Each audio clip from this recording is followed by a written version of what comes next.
Hey guys, it's me, MS Solutions. ഇനി എന്തിന് വേറെ സൊല്യൂഷൻസിന്റെ പ്രിയപ്പെട്ട SSLC കഴിഞ്ഞിരിക്കുന്ന +2 ഒക്കെ കഴിഞ്ഞിരിക്കുന്ന കുട്ടികളോട് ഗ്രേസ് മാർക്കിന്റെ ലേറ്റസ്റ്റ് ആയിട്ട് വന്ന സർക്കുലറിൽ നിന്ന് വളരെ പ്രധാനപ്പെട്ട 2 മാറ്റങ്ങളാണ് നിങ്ങൾ അറിയേണ്ടത്. ഇത് ഏറ്റവും കൂടുതൽ കേൾക്കേണ്ടത് SSLC കഴിഞ്ഞ് +1ന്റെ അലോട്ട്മെന്റിന് വേണ്ടി കാത്തിരിക്കുന്ന കുട്ടികൾക്കാണ്. കാര്യം അലോട്ട്മെന്റിൽ നേരത്തെ ചെയ്തിരുന്ന ഒരു പരിപാടി അത് തൽക്കാലം ഒഴിവാക്കിയിട്ടുണ്ട്. ഗ്രേസ് മാർക്കിന്റെ കുട്ടികൾക്ക് പ്രത്യേക ബോണസ് നൽകിയിട്ടുണ്ടായിരുന്നു, അത് ഒഴിവാക്കിയിട്ടുണ്ട്. അതുപോലെയുള്ള മറ്റൊരു മാറ്റം കൂടിയുണ്ട്. തീർച്ചയായിട്ടും ഇത്തരം മാറ്റങ്ങളൊക്കെ നിങ്ങൾ കേൾക്കുന്നതിന് തൊട്ട് മുന്നേ ആയിട്ട് ഒരൊറ്റ കാര്യം ഞാൻ പറയാം. നമ്മുടെ ആപ്ലിക്കേഷൻസിലൂടെ +1ലെ സയൻസ് കുട്ടികൾക്ക്, +1ൽ സയൻസ് എടുത്ത് പഠിക്കാൻ ആഗ്രഹിക്കുന്ന കുട്ടികൾക്ക് ബോർഡ് മാത്രമായിട്ടും ബോർഡിന്റെ കൂടെ എൻട്രൻസ് ആയിട്ടും ബോർഡിന്റെ കൂടെ കരിയർ ഗൈഡൻസ് ആയിട്ടും 3 ബാച്ചുകൾ നമ്മൾ എന്ത് ചെയ്യുന്നുണ്ട്, പ്രൈവറ്റ് ആയിട്ട് കുട്ടികൾക്ക് സ്റ്റാർട്ട് ചെയ്തിട്ടുണ്ട്. തീർച്ചയായിട്ടും ആ ഒരു ബാച്ചിലേക്ക് ജോയിൻ ചെയ്യാനോ അല്ലെങ്കിൽ ഇൻട്രസ്റ്റ് ഉണ്ടെങ്കിൽ ഇതാ ഇവിടെ ഇപ്പോൾ സ്ക്രീനിൽ കൂടെ പോയിക്കൊണ്ടിരിക്കുന്ന ഈ ഒരു മൊബൈൽ നമ്പറിലെ ഇതിലേക്ക് നിങ്ങൾ വാട്സപ്പ് ചെയ്യുക. കംപ്ലീറ്റ് ഡീറ്റെയിൽസ് നിങ്ങൾക്ക് പറഞ്ഞു തരും. MS സൊല്യൂഷൻസിന്റെ കൂടെ +1ൽ സെയിം ചോദ്യങ്ങൾ, സെയിം തിയറികൾ, അത് വളരെ കോൺസെപ്റ്റോട് കൂടി നിങ്ങൾക്ക് പഠിച്ചു പോകാം.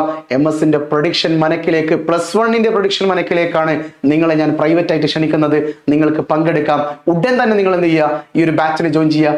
നിങ്ങൾ എന്ത് ചെയ്യുക, നമ്മളുടെ വിശ്വാസം, നിങ്ങൾ എനിക്ക് തരുന്ന വിശ്വാസം നിലനിർത്തിക്കൊണ്ട് തന്നെ കൃത്യമായ മെന്ററിങ്ങിലൂടെ നിങ്ങളെ കൊണ്ടുപോകുന്നതായിരിക്കും.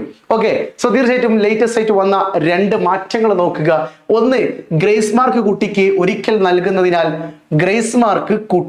ഒരിക്കൽ നൽകുന്നതിനാൽ അടുത്ത തലത്തിലേക്കുള്ള അഡ്മിഷന് ഗ്രേസ് മാർക്കിന്റെ അടിസ്ഥാനത്തിൽ വീണ്ടും അധികമായി ഇൻഡെക്സ് മാർക്ക് അഥവാ ബോണസ് മാർക്ക് നൽകുന്നതല്ല എന്ന് തന്നെ പറയുന്നുണ്ട്.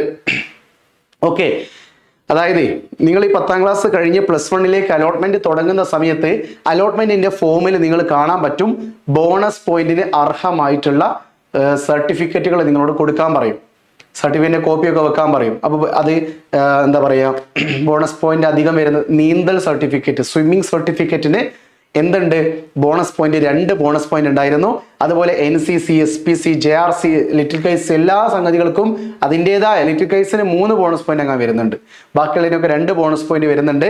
10 ബോണസ് പോയിന്റ് ഉള്ള കുട്ടിക്ക് വളരെ പെട്ടെന്ന് സീറ്റ് കിട്ടും, അലോട്ട്മെന്റിന് സീറ്റ് കിട്ടും. സോ ഈ 2 ബോണസ് പോയിന്റ് ഒക്കെ പ്രത്യേകം ഗ്രേസ് മാർക്ക് ഉള്ള കുട്ടിക്ക് പിന്നെ ആൻസർ പേപ്പറിൽ ഫുൾ A+ലേക്ക് എത്താൻ വേണ്ടിയിട്ടും ആ മാർക്ക് ആഡ് ചെയ്ത് കൊടുക്കും. അത് കഴിഞ്ഞിട്ട് അലോട്ട്മെന്റ് സമയത്ത് ഗ്രേസ് മാർക്കിന്റെ പ്രത്യേക ബോണസും കൊടുക്കുമായിരുന്നു. ഇങ്ങനെ ഡബിൾ ആയിട്ട് 2 പ്രത്യേക പരിഗണനകൾ ഗ്രേസ് മാർക്കുള്ള കുട്ടികൾക്ക് ഇതുവരെ സർക്കാർ നൽകിയിരുന്നു. സർക്കാർ അത് പുനഃപരിശോധിച്ചിട്ട് പരിഷ്കരിച്ചിരിക്കുന്നു.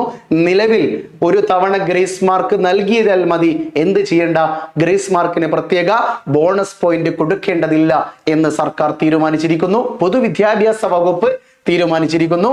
ഇനി രണ്ടാമത്തെ കാര്യം നോക്കിക്കേ, വിവിധ ഇനങ്ങളിൽ പങ്കെടുത്ത് ഗ്രേസ് മാർക്കിന് അർഹരായിട്ടുണ്ടെങ്കിൽ അവയിൽ ഏതിനത്തിലാണോ കൂടുതൽ മാർക്ക് ലഭിക്കുന്നത് ആ ഇനത്തിന് ലഭിക്കുന്ന മാർക്ക് മാത്രമേ നൽകുകയുള്ളൂ. അതായത് നിങ്ങൾക്കിപ്പോൾ സ്പോർട്സിലോ ആർട്സിലോ ഒക്കെ നിങ്ങൾ മികവ് തെളിയിച്ചിട്ടുണ്ട്, നിങ്ങളുടെ കയ്യിൽ ജില്ലാ സർട്ടിഫിക്കറ്റ് ഉണ്ട്, സ്റ്റേറ്റിൽ പോയ സർട്ടിഫിക്കറ്റ് ഉണ്ട്, മറ്റ് ശാസ്ത്രോത്സവത്തിൽ പങ്കെടുത്ത സർട്ടിഫിക്കറ്റ് ഉണ്ട്, മറ്റെന്തെങ്കിലും എന്താ പറയുക ഗ്രേസ് മാർക്കിന് അർഹതപ്പെട്ട സർട്ടിഫിക്കറ്റ് നിങ്ങളുടെ കയ്യിലുണ്ടെങ്കിൽ ഇതിൽ ഏതിലാണോ ഏറ്റവും കൂടുതൽ ഗ്രേസ് മാർക്ക് നിങ്ങൾക്ക് ഗ്രേസ് ചെയ്യാനുള്ള മാർക്ക് ലഭിക്കുന്നത് ആ സർട്ടിഫിക്കറ്റ് മാത്രമേ എന്ത് ചെയ്യുള്ളൂ, എന്താ പറയുക പരിഗണിക്കുള്ളൂ എന്ന് തന്നെയാണ് സർക്കാർ പറയുന്നത്, പൊതുവിദ്യാഭ്യാസ വകുപ്പ്. ഫോർ എക്സാമ്പിൾ, ഒരു കുട്ടിക്ക് ഒപ്പനൊക്കെ പോയി സ്റ്റേറ്റിൽ A ഗ്രേഡ് നേടിയിട്ടുണ്ട്. ആ കുട്ടിക്ക് സ്റ്റേറ്റ് കലോത്സവത്തിന്റെ എന്ത് കിട്ടും, ഗ്രേസ് മാർക്ക് കിട്ടും. അതേ കുട്ടിക്ക് SPCയിൽ ഉള്ളത് കൊണ്ട് അതിന്റെ ഗ്രേസ് മാർക്ക് ഉണ്ടെങ്കിൽ തീർച്ചയായിട്ടും ഇതിൽ ഏതിനാണോ കൂടുതൽ മാർക്ക് ഉള്ളത് അതാണ് കിട്ടുക. അല്ലാതെ രണ്ടും കൂടി ഒരുമിച്ച് കൂട്ടിയിട്ട് 10-40 മാർക്കൊന്നും കുട്ടിക്ക് കൊടുക്കുന്നതല്ല എന്നുള്ള 2 പ്രധാനപ്പെട്ട മാറ്റങ്ങളാണ് ഗ്രേസ് മാർക്കിൽ കാര്യമായിട്ട് മാറിയിട്ടുള്ളത്.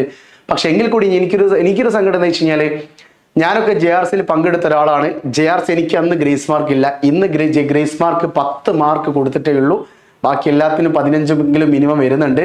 അതൊരു വേർതിരിക്കലായിട്ട് എനിക്ക് തോന്നി. ഇനി അതിൽ എന്തെങ്കിലും പ്രയാസം ഉണ്ടോ എനിക്കറിയില്ല. JRCക്കാർക്ക് ഡ്യൂട്ടികൾ കുറവാണോ, പണികൾ കുറവാണോ എന്നൊന്നും എനിക്കറിയില്ല. ഞാൻ JRCയിൽ പങ്കെടുത്താണ്, ഞാൻ ഒരുപാട് പണിയെടുത്തിട്ടുണ്ട്. സോ അതേ കാര്യം തന്നെയാണ് ഇപ്പോഴും.